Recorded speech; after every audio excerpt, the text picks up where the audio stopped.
Hi guys, welcome back to another video. I'm just driving over to Berkhamsted to meet Adam. He's been on a big installation this morning with Matt, and now he's going to drive over and meet me, and we're going to do an installation for a friend of ours who's just starting up a new business venture.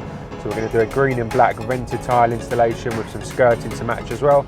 So stay tuned, we're going to show you as much of the process as we can, and this one's going to come out nicely.